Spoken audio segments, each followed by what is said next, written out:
Hello বন্ধুরা, কেমন আছো তোমরা সবাই? আশা করব তোমরা সবাই ভালো আছো এবং সুস্থ আছো। আমিও ভীষণ ভালো আছি, সুস্থ আছি। আমাদের বাড়ির সবাই সুস্থ আছে। তোমাদের সবাইকে আমার চ্যানেলে অনেক অনেক ওয়েলকাম জানিয়ে আজকে সকাল 7টার সময় আমি শিল্পী ছোট্ট একটা শহর থেকে নতুন একটা বেঙ্গলি ব্লগ ভিডিওর সাথে আমি আবার চলে আসলাম। আশা করব আজকের ভিডিওটা তোমাদের প্রত্যেকের ভালো লাগবে। ভিডিওটা ভালো লাগলে অবশ্যই ভিডিওতে একটি লাইক দিয়ে আমার পাশে থেকো। নতুন বন্ধু যদি হয়ে থাকো, এখনও পর্যন্ত চ্যানেলটাকে সাবস্ক্রাইব করনি, চ্যানেলটাকে সাবস্ক্রাইব করে অবশ্যই ভিডিওটা ভালো লাগলে ভিডিওতে একটি লাইক দিয়ে আমার পাশে থেকো আর অনেক ভালোবাসা নিও। বড়দের প্রণাম জানাই, ছোটদের বুক ভরা ভালোবাসা দিয়ে নতুন সকালে নতুন বেঙ্গলি ব্লগ ভিডিওটা শুরু করলাম। প্রত্যেক দিনের মতন আজকেও সকালবেলা ঘুম থেকে উঠেছি। ঘুম থেকে উঠে সকালের যে কাজগুলো থাকে সকালের কাজে হাত দিলাম। আর সকালবেলা উঠেই তো সকালের কাজেই হাত দিতে হবে, আর সকালের কাজগুলো তাড়াতাড়ি না করলে এদিকে জলটাও চলে যাবে। তার জন্য সকালে যে ঘরটা মোছা হয়ে গেছে, আর এদিকে আমার জলটাও বাথরুমে তোলা হয়ে গেছে, খাওয়ার জলও তোলা হয়ে গেছে, এদিকে রান্নার জলও তোলা হয়ে গেছে। সকালবেলা কিছুটা জল নিয়ে এসেছি, খাওয়ার জল নিয়ে এসেছি, খাওয়ার জল একটুকু ছিল না। আর তোমাদের দাদাভাই কালকে কাজে গেছিলো, কালকে কাজের থেকে আসার পথে তা মাছ নিয়ে এসছে, চিংড়ি মাছ। তা ভাবলাম যে সকালবেলা এখনও পর্যন্ত চান করা হয়নি, আর এদিকে 8টার সময় জল যাবে, তার জন্য চিংড়ি মাছগুলো নিয়ে একবারে বসে পড়লাম। আর এদিকে চিংড়ি মাছ বাছতে পড়লে তো অনেকটাই টাইম লাগে, তার জন্য একবারে চানের আগে মাছটা পরিষ্কার করে ধুয়ে টুয়ে নেব, আর চান সেরে একবারে পুজোটা দিয়ে তারপরে একবারে রান্না করতেও চলে যাব। যেহেতু বাজার মোটামুটি করা আছে, শুধু দোকান থেকে কিছু বাজার আনতে হবে, আনলে পরে তাহলে হয়ে যায়।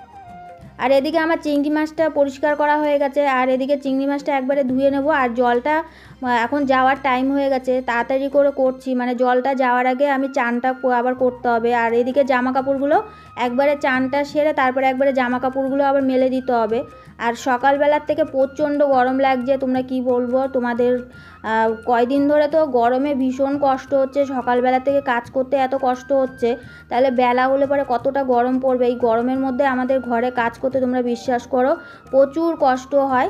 তার মধ্যে তো সংসারের সমস্ত কাজ একা হাতে করতে হবে। আর তোমাদের দাদাভাই তো আজকে মনে হয় কাজে যাবে না, কালকে কাজে গেছে, আজকে কাজে যাবে না, একবারে চান করে তারপরে রান্নাঘরেই চলে যাব। তো চলো, এদিকে তো আর আমি রান্নাঘরে চলে আসলাম, আর এদিকে বাসনপত্রগুলোও তো মাজা ছিল, আর এদিকে তাকটা পরিষ্কার করে মানে একদম গোছানো হয়নি, তাই একবারে তাকটা গুছিয়ে নিই। আর তোমাদের দাদাভাই তো সকালবেলা উঠে চলে গেল চার দোকানে চাটা খেতে। আর এদিকে আমার ছেলেরা এখনও ঘুম থেকে ওঠেনি, আর ছোটো ছেলের তো আজকে ছুটি আছে, আজকে আর সকালবেলা পড়া নেই, তার জন্য সকালবেলা পড়তে যায়নি। তা রোজের মতন আমার রোজই তো সকালবেলা ঘুম থেকে উঠতে হয়, আর সকালবেলা উঠতে উঠতে একটা অভ্যেস হয়ে গেছে, সকালবেলা ঘুম ভেঙে যায়। আর এদিকে গরমের জন্য উঠে পড়তে হয়, এতটাই গরম লাগে, গরমের জন্য আর ঘরে থাকা যায় না। তাই এদিকে একবারে বাসনগুলো গুছিয়ে রেখে দিলাম। আর তোমাদের দাদাভাই মাছ নিয়ে এসে তার সঙ্গে আবার কিছু বাজারও নিয়ে এসেছিলো। তা চলো, এদিকে আমার ভাতটা বসানো হয়ে গেছে, ভাতটা বসিয়ে দিয়েছিলাম। আর এদিকে আমার ননদ আবার কতগুলো কাঁচকলা দিয়েছিল। আজকে ভাবলাম শুধু মাছের ঝোল, চিংড়ি মাছ তো বাছলে পরে অল্প একটু হয়ে যায়, তাই অল্প একটু তরকারি দিয়ে, এক তরকারি দিয়ে হবে না, আর দুবেলা মানে দুবেলা খেতে হবে। তার জন্য ভাবলাম তাহলে কলার খোসাগুলো আর ফেলে দেবো না, তাহলে কলার খোসাগুলো দিয়ে কিছু করে রান্না করে খাবো। আর এদিকে কলার খোসাগুলো আমি সুন্দর করে কেটে একবারে সেদ্ধ বসিয়ে দিয়েছি, আর এদিকে চিংড়ি মাছটাও বসিয়ে দিলাম। আজকে তো বাবার হসপিটালে যাওয়ার কথা, আর এদিকে তাড়াতাড়ি করে রান্নাটা করছি যাতে আমি এদিকে তাড়াতাড়ি করে রান্নাটা করে আমি আবার একটুখানি বাপের বাড়ি যেতে পারি। বাপের বাড়ি গেলে পরে তাহলে আমার ছেলে আবার কলেজে যাবে, আর আমার ফোনে তো রিচার্জ নেই, রিচার্জ শেষ হয়ে গেছে। আমার ছেলে রাত্রিবেলা ভিডিওটা মিউট করে রেখে দেয়, সকালবেলা আমি আবার ভিডিওটা ছেড়ে দিই। তা রাত্রিবেলা ও ভিডিওটা ছেড়ে দেয় বলে তার জন্য আমার ভিডিও ছাড়া হয়, নাহলে আমার ভিডিওতে আজকে আমার ফোনে আজকে 6 মাসের ওপরে হয়ে গেছে রিচার্জ নেই। আর রিচার্জ করা, দুটো ফোনে রিচার্জ করার মতন পয়সা আমার কাছে সত্যিই নেই, বিশ্বাস করো তোমরা। আর যেটুকুনো আমি লক্ষ্মীর ভাণ্ডার রেশন বিক্রি করে পাই, সেটা দিয়ে আমার ছোটো ছেলের আপাতত পড়াশোনা চলছে। তার জন্য আমি কোনো রকম অনেক কষ্ট করে একটা ফোনে রিচার্জ করি, বড় ছেলের ফোনে রিচার্জ করি। বড় ছেলের ফোনে রিচার্জ করলে ওর আবার 5G দেয় বলে এর জন্য ভিডিওটা আপলোড করতে পারি, নাহলে আমি সত্যি কথা বলতে আমার অনেক দিন আগে ইউটিউব বন্ধ হয়ে যেত। তো কী কারণে বন্ধ হতো তোমাদের তো আমি বলে দিলাম। আর এদিকে আমি রান্নাটাও এদিকে মোটামুটি হয়ে গেছে। আর এদিকে ভাতটা আমার রান্না হয়ে গেছে, ভাতটা আবার ঢেলে রাখি। এত গরমের মধ্যে ভাত হাঁড়ির মধ্যে রাখলে পরে ভাতটা নষ্ট হয়ে যায়। আর আমাদের ঘরে এতটাই গরম যে ভাত তরকারি নষ্ট হয়ে যায়।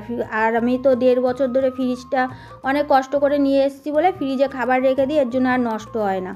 তা এর জন্য আমি আবার এদিকে রান্নাটাও তাড়াতাড়ি করে ফেলি, আর দুপুরবেলা খাওয়া দাওয়ার পরে ফ্রিজে রেখে দিই। আর এদিকে আমার দেখো কলার খোসাগুলো একদম সুন্দর করে একদম কেটে ছোট্ট ছোট করে নিয়েছি। আর এদিকে আমার সেদ্ধও হয়ে গেছে। আর সেদ্ধ করে একবারে ভালো করে ধুয়ে নিলাম জল দিয়ে না ধুয়ে নিলে আবার বালি বালি লাগবে, তার জন্য জল দিয়ে সুন্দর করে ধুয়ে নিলাম। আর তোমাদের দাদাভাই কলার খোসা বাটা ভালো খায়, আর আমি এদিকে আমিও ভালো খাই। আমার ছেলেরা আবার খেতে চায় না, ছোটো ছেলে ইচ্ছে হলো আবার একটুখানি খেলো। আর এদিকে রসুন টসুন দিয়ে বেশ সুন্দর করে পেঁয়াজ দেবো না, শুধু রসুন আর লঙ্কা বাটা দেবো।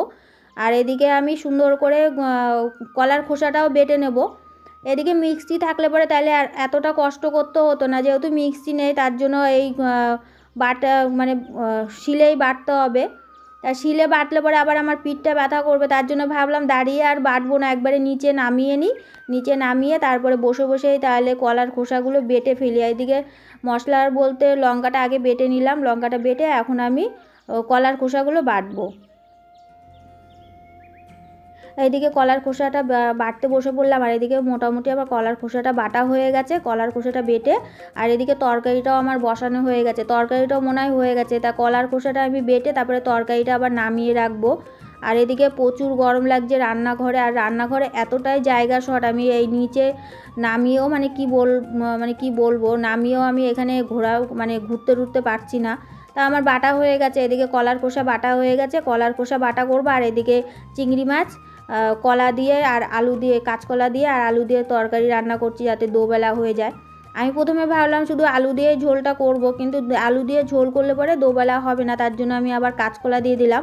আর চিংড়ি মাছে কোনো দিন আমি কাঁচকলা খাইনি, আজকে এই প্রথমবার দিলাম যে দুবেলার তরকারি রান্না করতে গেলে তাহলে আমাকে কাঁচকলাই দিতে হবে। তা চলো এদিকে আমার বাটাটাও হয়ে গেছে, একবার তরকারিটা নামিয়ে ফেলি, তরকারিটা হয়ে গেছে। তা চলো এদিকে তো আমি রান্নাঘরটা একবারে পরিষ্কার করে নিলাম, রান্নাঘরটা পরিষ্কার করে নিই। তারপরে তরকারিটা নিচে নামিয়ে একবারে গামলার মধ্যে একদম ঢেলে রেখে দেবো। আর ঘরে খাবারগুলো গুছিয়ে সুন্দর করে ঢাকা দিয়ে রেখে দিই ঝুড়ি দিয়ে। তারপরে দুপুরবেলা আমি এসে খাওয়া দাওয়া করে তারপরে খাবারগুলো যেগুলো থাকবে সেগুলো একবারে ফ্রিজে রেখে দেবো। তাই এদিকে আমার রান্নাঘরটাও পরিষ্কার করে নিলাম একবারে।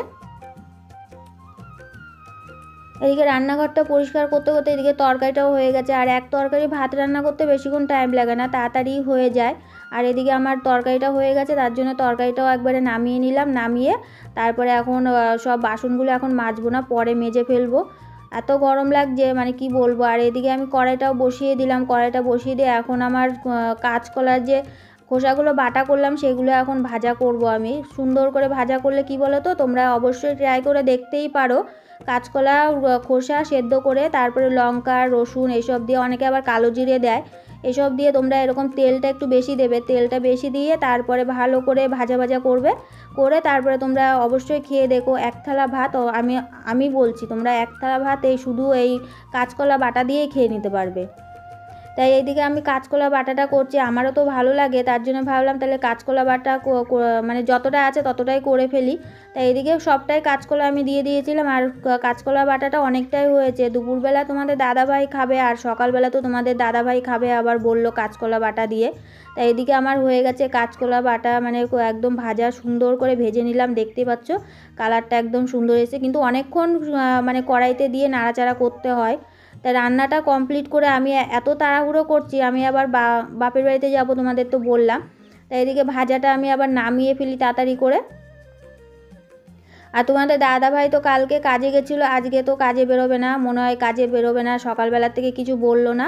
আবার কালকে কাজে গেছে, আবার কবে কাজে যায় তার কোনো ঠিক নেই, আবার এরকমভাবেই চলবে। আজকে হয়তো একটু মাছের রান্না হয়েছে, আবার 7 দিন হয়তো আমাদের ডাল ভাতই খেতে হবে। তা চলো এদিকে আমার রান্নাটা কমপ্লিট হয়ে গেছে। আর এদিকে ছেলের দুধটাও জ্বালিয়ে দিই, ছেলেকে সকালবেলা বললাম, ছোটো ছেলের কয়দিন ধরে বায়না করছে, রোজই তো 1-2 5 টাকা দামের বিস্কুটের প্যাকেট এনে খায়, আজকে কয়দিন ধরে বায়না করছে যে একটুখানি কচুরি খাবে। তা আজকে আবার যে পয়সা দিল তোমাদের দাদাভাই, সেই পয়সা দিয়ে 2টো কচুরি এনে খেলো। আর এদিকে বড় ছেলের জন্য একটা 5 টাকা দিয়ে দুধের প্যাকেট নিয়ে আসলাম আর 5 টাকা দিয়ে একটা হরলিক্স নিয়ে আসলাম। সেটা এখন গুলে গ্লাসের মধ্যে করে রেখে আর ওর খাবারটা ঢাকা দিয়ে রেখে যায়, ও আবার কলেজে যাবে, তা ওর খাবারগুলো রেডি করে তারপরে বাপের বাড়ি যাব। তা চলো, এদিকে তো আমি বাপের বাড়ি চলে আসলাম। বাপের বাড়িতে এসে আমি তো আমারও ভীষণ খিদে পেয়ে গেছে, সকালবেলা একটা কচুরি খেয়েছি। আর এদিকে মা আবার কাঁঠাল আর মুড়ি দিল। মুড়ি দিয়ে কাঁঠাল দিয়ে খেতে আমরা ছোটোবেলার থেকে প্রচুর মুড়ি দিয়ে কাঁঠাল দিয়ে আম দিয়ে মুড়ি দিয়ে, তারপরে আমাদের পিঠের সময় তো পিঠে হয়, মানে কি বলবো, আমরা প্রচুর খাওয়া দাওয়া করেছি যখন আমরা ছোটো ছিলাম। আমার বাবা প্রচুর এরকম খাবার দাবার আমাদের ঘরে থাকতো। তা চলো, ভিডিওটা আর বেশি বড় করব না, এই পর্যন্ত ভিডিওটা করলাম। নেক্সট ভিডিওর সঙ্গে দেখা হবে, ততক্ষণের জন্য ভালো